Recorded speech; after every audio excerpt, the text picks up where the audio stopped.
Ouais.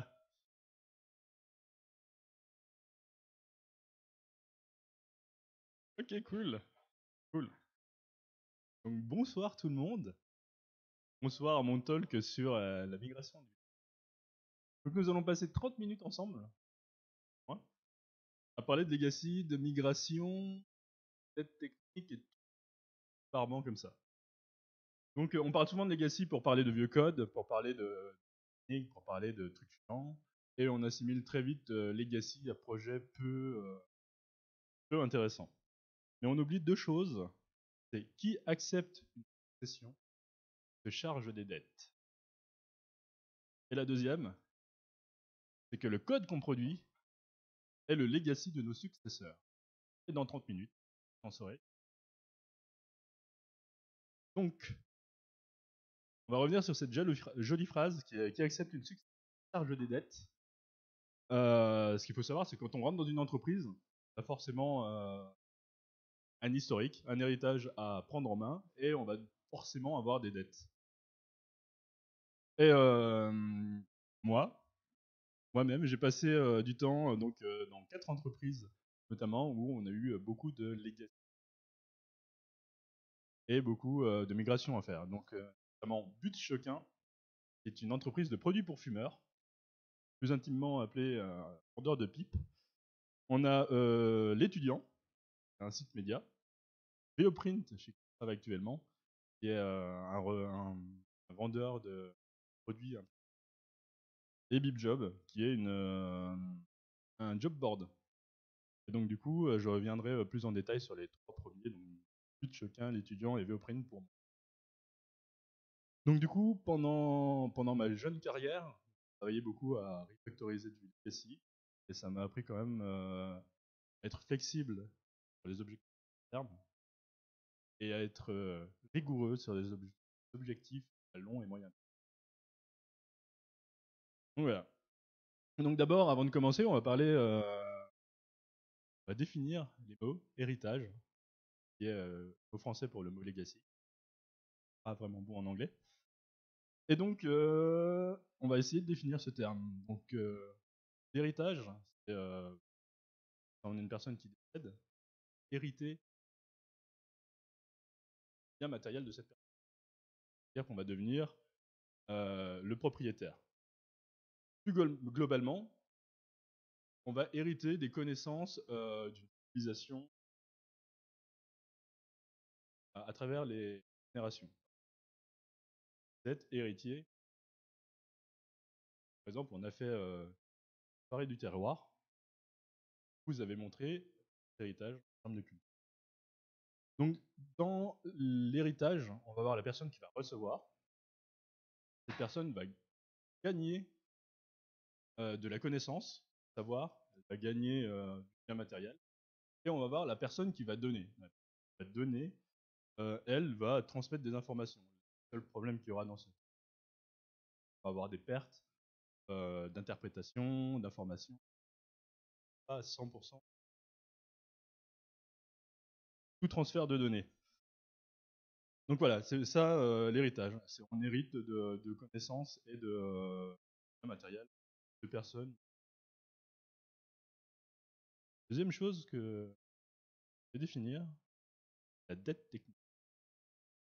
Alors la dette technique, c'est une pardon, métaphore, une métaphore pour exprimer ce qui va retarder notre investissement pour l'avenir. Par exemple, on a une application web, on va avoir de la dette technique, c'est ce qui va nous retarder lorsqu'on va devoir faire une. On a 3 types de dette technique. La première, ça va être le matériel.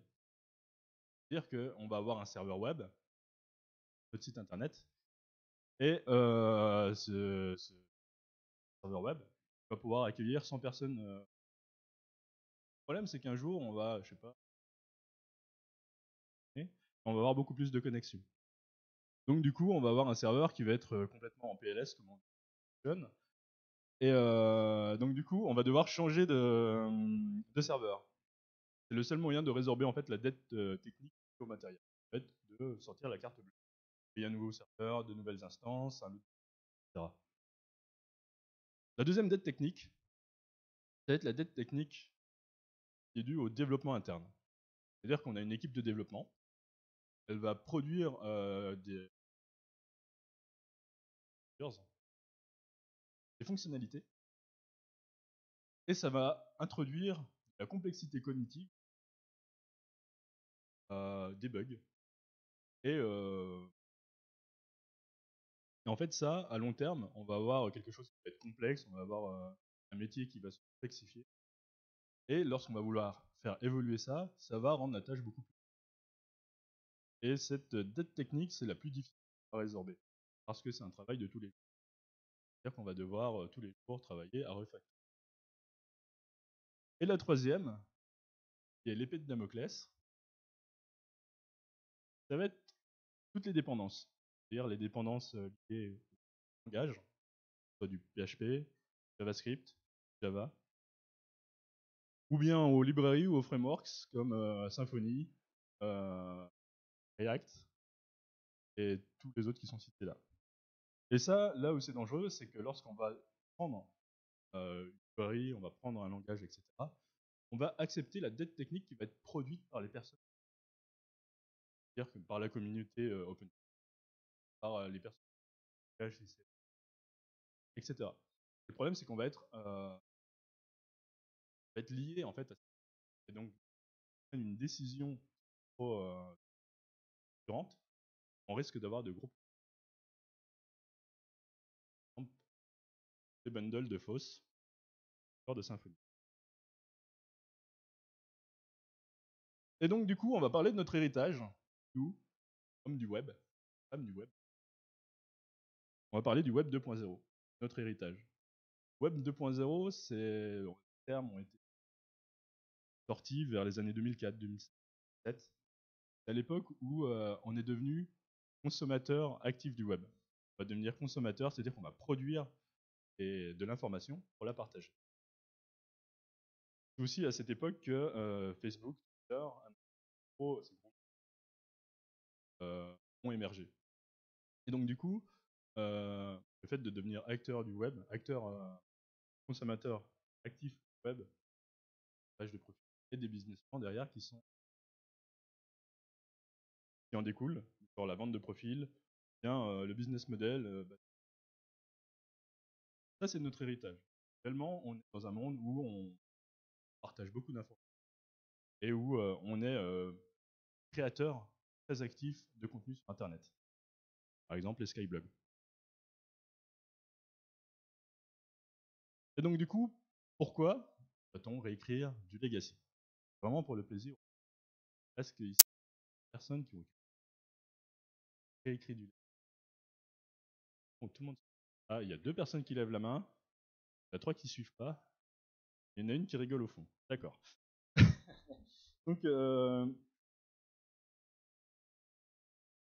pardon? Alors, il y a Mathieu Hatton qui me regarde bizarrement et qui.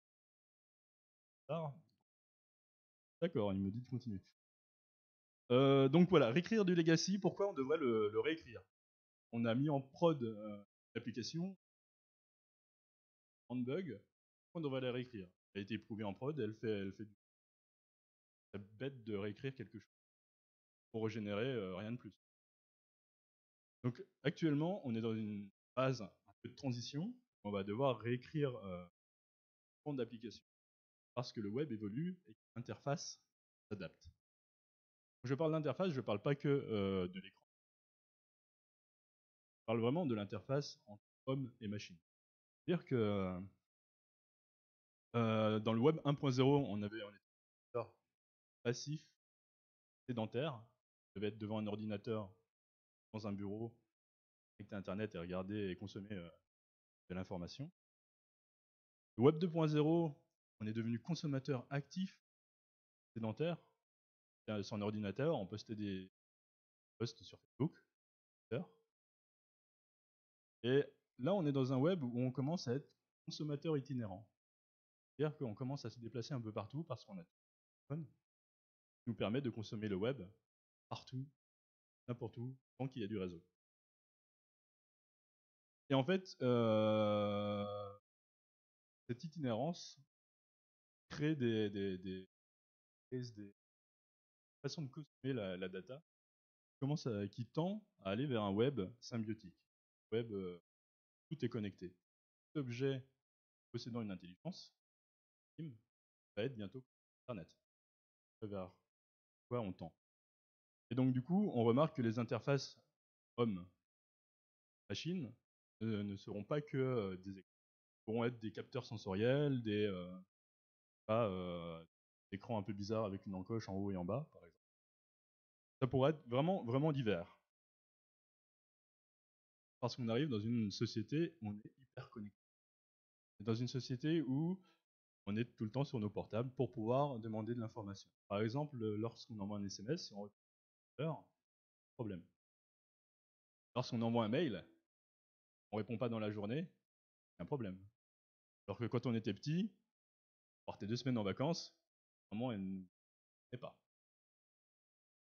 Ben voilà. On arrive dans une société hyper connectée et ça change beaucoup d'usages et ça la face du. Donc ça c'était pour un peu la projection, l'historique et un peu le web. Ça permettra un peu d'anticiper lorsqu'on va devoir faire du. Là je vais m'arrêter sur comment on crée de la dette technique. Pourquoi les applications ont de la dette technique. En fait, on pourrait tout simplement bien développer, faire tout la première fois, et ça n'arrive jamais. Donc pour ça, on va prendre un truc très simple, on va prendre une voiture. Ça s'appelle la Quinte Integra de Honda. Donc on imagine ça c'est le produit initial. Donc du coup, produit initial, fonctionnel, on roule sur les routes. UX, c'est cool, on se met sur le siège, on a le volant devant, on a les pédales, bien. En termes de design, c'est cohérent. Après, on aime ou on n'aime pas, mais c'est cohérent. Chose qui fonctionne. Par contre, le métier a un backlog, il veut ça. Il veut un truc tout terrain, gros bulldozer pour vaincre marées et montagnes.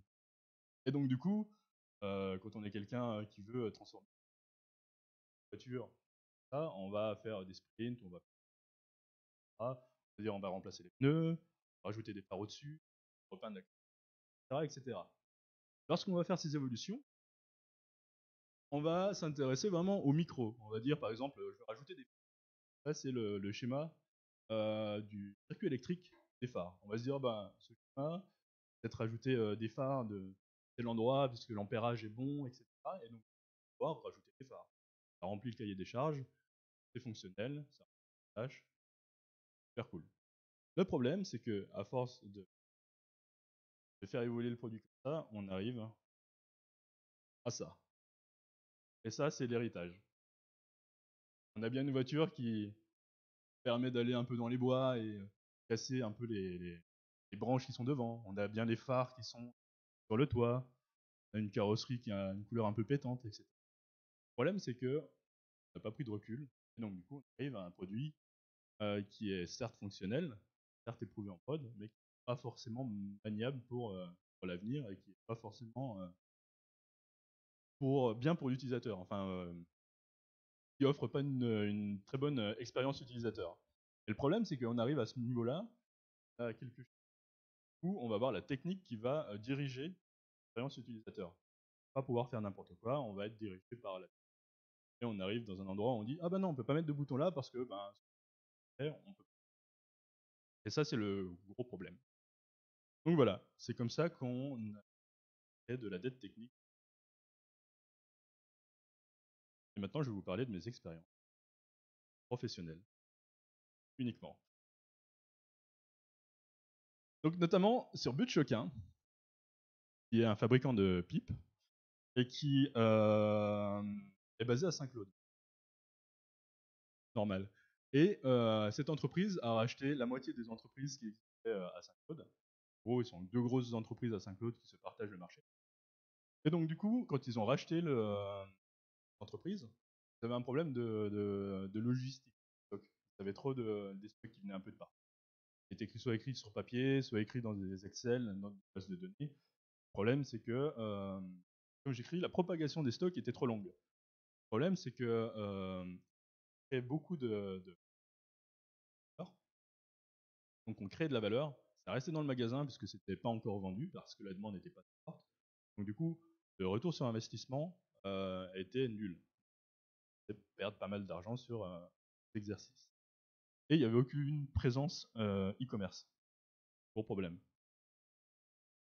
Donc du coup, ça s'apparentait un peu à ça.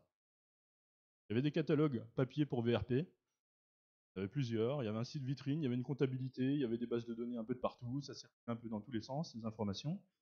Et le problème, c'est qu'il y avait une base de données qui changeait d'information, il fallait imprimer les pages, les envoyer au VRP. Le VRP, après, il avait sa gros catalogue, il allait démarcher, il n'avait pas à jour, il devait vendre des choses qui n'existaient plus. La comptabilité, parfois, elle corrigeait parfois c'était la comptabilité, donc du coup, c'était maître, et ça posait des problèmes de comptabilité. Et on pouvait pas mettre de site marchand. C'est un peu architecturé bizarrement. Donc du coup, on a fait un truc très simple. On a mis une base de données commune, et les sous-entreprises, en fait, venaient fournir juste des feuilles de modification de stock. Pas une base de données, c'était juste des modifications pour modifier la base de données commune. La comptabilité est venue quelque chose de final. Elle ne modifiait plus la base de données, c'était juste elle qui récupérait les informations et faisait ça. Grâce à ça, à la BDD commune, on a mis en place, on a créé un catalogue numérique pour VRP. VRP était bien content parce que la majorité des VRP avaient plus de la cinquantaine, se baladaient avec des catalogues hyper lourds toute la journée, c'est super barbant. Là, on leur a fourni une tablette avec un bouton pour appuyer pour mettre à jour un catalogue qui faisait peut-être 600, 700 produits. Ils étaient bien contents.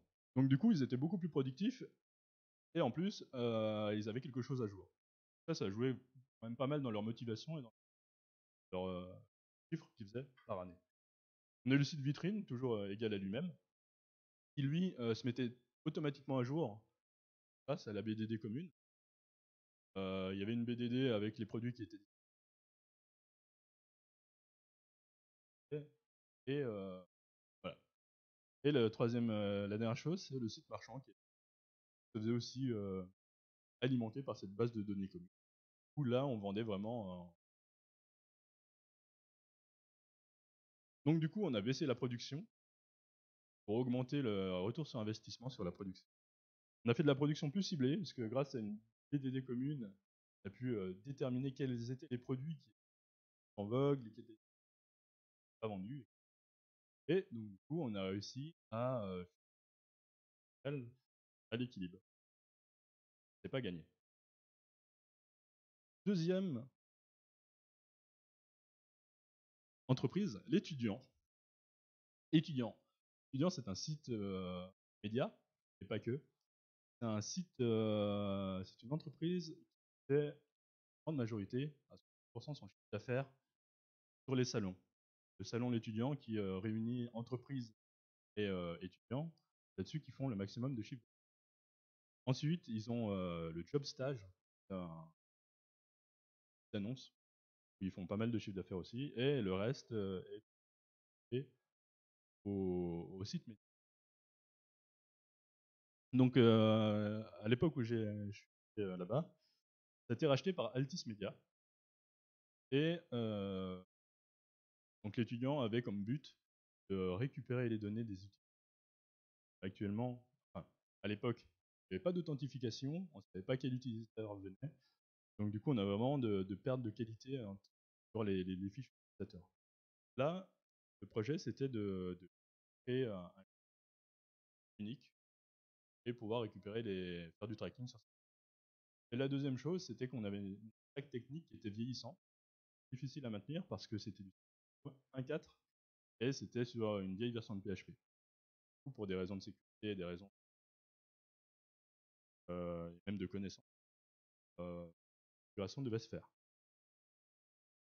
L'étudiant comporte toutes ces applications. Ça en fait pas mal en fait, elles sont toutes sur le store d'Android et elles viennent toutes consommer les informations de l'étudiant. Et comment elles viennent les consommer? Elles viennent une API tape le CMS maison qui s'appelle Pandora et qui détient toutes les données. C'est justement ce Pandora qui est sous 1 et qui commence à être vieillissant, à maintenir. Et en plus, il n'avait pas d'authentification. Donc du coup, dans un but de réunir les informations au endroit et de, au fur et à mesure, supprimer et là, on a créé Mail étudiant, qui est un ensemble de microservices. Puis il va fournir une authentification, l'autorisation, l'accès à la base de données, et va desservir via des API les applications, le site média, JobStage, etc. Et le but, c'était de prendre le CMS maison et le débrancher au fur et à mesure d'appel direct à la base de données pour que ça aille taper sur mail étudiant. Le but, clairement derrière, c'était pas juste pour faire joli, c'est pour avoir une authentification, traquer la personne, savoir ce qu'il fait sur le site, quel article il va utiliser, pour fournir après des articles qui vont être pertinents. Et aussi revendre de la donnée. Après, on va pouvoir revendre du message à des par exemple, toucher des personnes entre 15 et 16 ans qui veulent faire un bac S et qui habitent dans Indre-et-Loire. Donc voilà, c'était le point primordial de ce refactoring. Là, on va la super animation pour dire qu'on veut supprimer Pandora pour que ça finisse comme ceci. Après, je ne sais pas si où ils en sont parce que ça fait 2 ans que j'ai quitté ce client. Donc voilà. Troisième client, Vioprint, avec qui je travaille actuellement. Vioprint, c'est on va dire une société qui vend des produits comme Vistaprint, sauf qu'ils n'ont pas d'imprimeur. C'est-à-dire que nous, en termes de métier, c'est qu'on va avoir plusieurs imprimeurs, on va voir leur prix. On va comparer leur prix via des délais, via une configuration de produit, si c'est pour du papier, etc. Et on va ressortir une belle matrice avec les prix et on va les proposer aux utilisateurs. Donc du coup, nous, on va pouvoir marger, pouvoir fournir un service au prix le plus bas pour plusieurs fournisseurs d'impression. Ça, c'est ce qui est actuellement. On veut faire rentrer en... Non, c'est les produits logotés. Les produits logotés, c'est les produits avec des... genre les mugs et les stylos avec marque. Etc. Et aussi automatiser le processus de commande. Parce qu'actuellement, il y a des choses qui se font manuellement. Lorsqu'il y a un utilisateur qui commande chez nous, on doit passer directement, enfin, on doit passer commande le fournisseur pour pouvoir lancer en production le produit. Donc on veut un peu automatiser tout ça. Donc voilà le super legacy, notre héritage, c'est 5 plateformes, 3, 4, 5, qui contiennent du code métier et où tout le code est dupliqué en fait. C'est-à-dire que le code métier par exemple des réductions est pratiquement dans tous les sites. C'est assez problématique quand on veut faire une modification structurante sur le métier. On va faire surtout. Et en plus, il y a une partie qui est en deux, il y a une partie 3, il y en a qui sont en SI. Je pense que vous avez assez vu de code dans les perles du dev pour comprendre comment c'est fait. Donc voilà. Et à côté, tout en bas à gauche, on a la plateforme de comparaison de prix, qui est la plateforme qui va récupérer tous les prix de tous les fournisseurs. Il va faire sa grosse popote, qui va dire bah lui c'est une au site admin. Le problème c'est que nous ce qu'on veut faire, c'est qu'on veut automatiser le passage de commandes, etc. avec nos prestataires de service. Et on veut introduire les produits logotés. Le problème c'est qu'on va devoir faire le travail. Donc du coup on a fait ça, faire une API interne qui pourrait être aussi attaquée en externe par les prestataires de services. Et toutes les interfaces viendraient consommer en fait cette API. Comme ça, le jour où on change d'interface, on change tout côté interne. On n'a aucun problème côté métier, on garde tout le métier côté API. En conclusion, on voit tout ce que j'ai fait pendant les entreprises, tout ce que j'ai fait durant ces entreprises, c'était modifier le legacy, l'héritage, qui est lourd, qui pouvait avoir 5-10 ans, qui a été créé pendant la période du Web 2.0. Peut-être parce qu'on a besoin d'autres interfaces, de la donnée. Tout ce que j'ai fait pendant ces entreprises, c'était justement de préparer le terrain pour tout ce besoin, c'était sur un besoin métier, en fait. C'est-à-dire que lorsqu'on a refactorisé l'application, parce que le métier en avait besoin, c'est-à-dire qu'il ne sert à rien de refactoriser tout de code si le métier en a pas besoin. S'il fonctionne, bien sûr, s'il fonctionne, le laisser en état. Que ça ne dégagera aucune valeur de refactoriser du code qui fonctionne. Donc voilà, besoin métier, besoin métier, besoin métier, besoin métier. Et là, on peut voir qu'on a mis que le refactoring maintenant de mais centre le métier. C'est-à-dire qu'on n'est plus à faire de la bidouille dans le coin.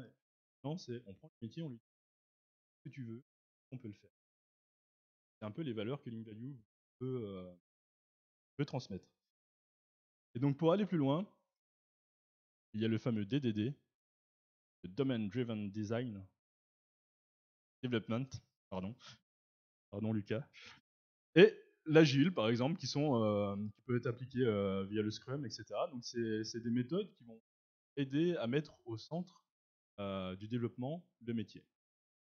Je vous invite à lire l'article de Lucas Courreau, Pourquoi Symfony 4 est super cool pour les ports et les adapteurs, et l'article de Thomas Leduc qui est Êtes-vous vraiment agile? Donc ça, c'est 2 articles qui sont sur le blog de LinkValue. Et je vous invite aussi à aller parler à nos partenaires qui sont experts dans ce domaine, notamment Clément qui est juste là, pour tout ce qui est Scrum.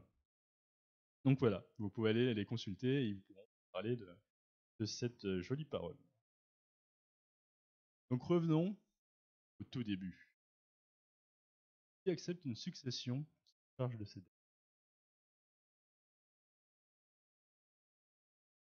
On construit toujours l'héritage de quelqu'un.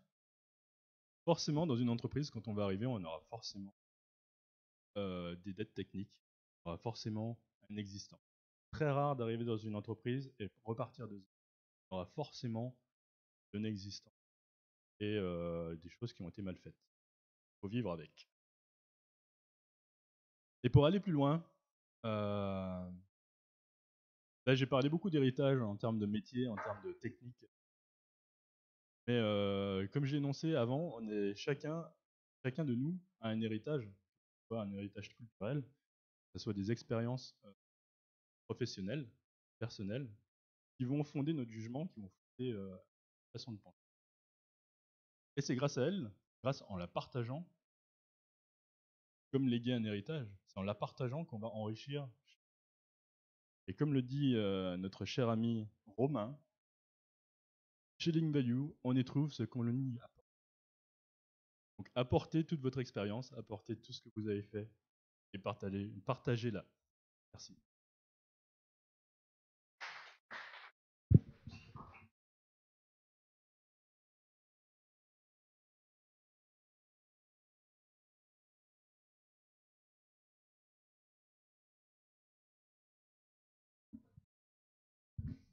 En transition, c'est l'heure de la bière de fin.